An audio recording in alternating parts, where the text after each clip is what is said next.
Bayangkan, murid dari Malaysia dan Korea bersua muka tanpa sepadan. Mereka tidak pernah bertemu, tetapi kini berkongsi cerita, budaya dan impian hanya dengan satu pautan, Padlet.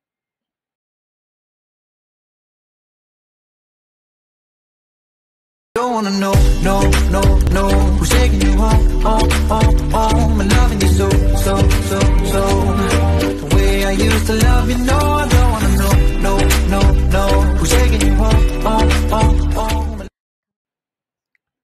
Projek ini ialah usaha kolaboratif antara SK Api-Api Kota Kinabalu, Sabah, Malaysia dan SEM Elementary Sejong, South Korea.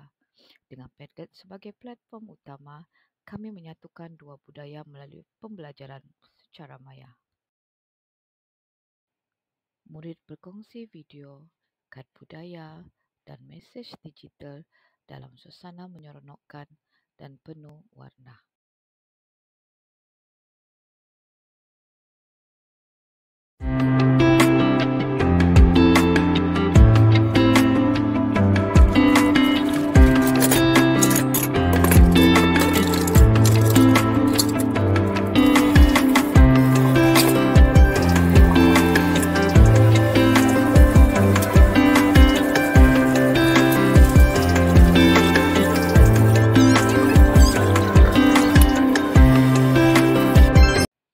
Inovasi ini meningkatkan keyakinan dan kemahiran abad ke-21 murid dengan sangat ketara.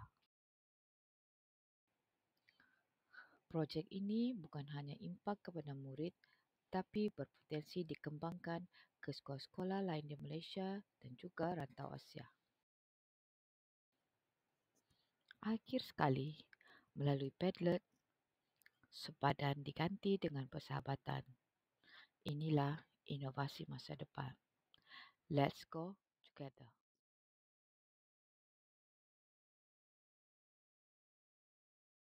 Love for me